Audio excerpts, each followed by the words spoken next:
On October 27th, 2025, Sharkmob officially announced that Vampire the Masquerade Bloodhunt would be permanently shutting down on April 28th, 2026. This has sparked frustration and disappointment among the game's player base. Bloodhunt was never a perfect game, but it was unique, engaging, and full of potential. The shutdown is not just the end of a game, it is the result of a series of decisions that abandoned the potential in favor of a new, unproven IP, Exobourne.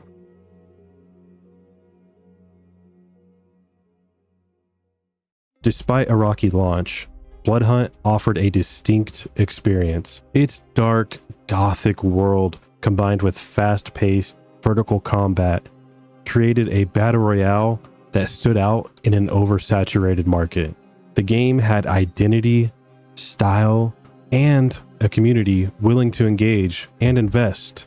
Yet Sharkmob neglected these strengths. Instead of expanding the game with new maps, events, and meaningful updates, the studio allowed it to stagnate.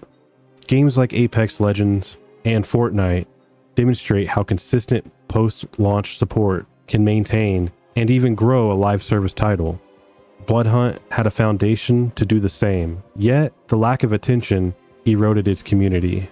Fans weren't abandoning the game because it was bad. They were abandoning it because the developers signaled that the game's future wasn't a priority. This failure to invest in incremental updates squandered an opportunity to maintain engagement and create a sustainable player base. Instead of nurturing Bloodhunt, Sharkmob shifted focus to Exobourne. Based on early playtests, Exobourne lacks the personality, innovation, and identity that made Bloodhunt compelling. Where Bloodhunt had a unique atmosphere, strategic depth, and cinematic verticality, Exobourne appears generic, blending into a crowded market of futuristic shooters. Abandoning an IP with an established community for a new, unproven concept was a risky move. Bloodhunt's struggles were the result of neglect, not lack of potential. Exobourne, in contrast, faces the challenge of building its identity and player base from scratch. A gamble that Sharkmob chose over cultivating the audience they already had. From a business perspective, abandoning Bloodhunt was short-sighted. The game already had a functional framework, an engaged community, and revenue potential through cosmetics, events, and possibly expansions. Maintaining post-launch support could have stabilized and grown the player base, creating a sustainable revenue stream. Instead, Sharkmob gambled a new IP that has yet to prove itself. The potential for long-term success in Bloodhunt was real.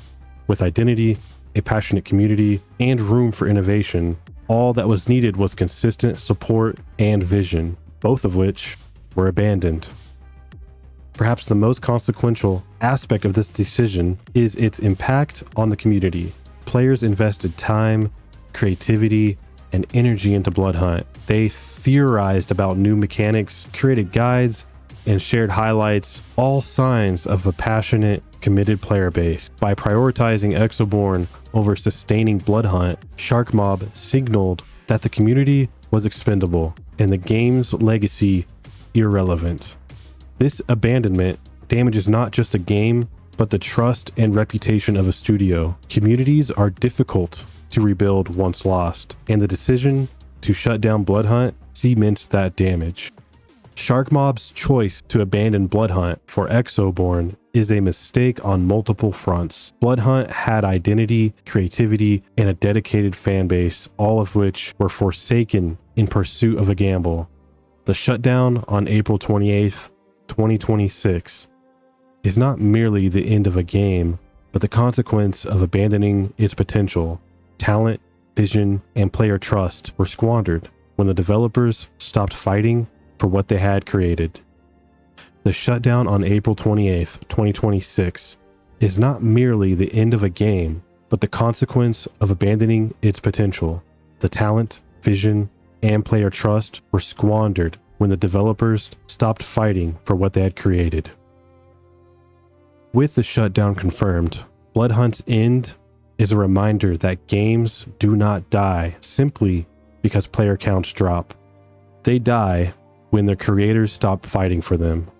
Bloodhunt failed not because of its design or mechanics, but because it was abandoned. A game with identity, style, and soul was left to die, leaving a community to remember what could have been. Perhaps someday, another studio will learn what Sharkmob did not. A game's life depends on the vision and commitment of those who create it. Rest in peace, Bloodhunt. The community remembers what you could have been.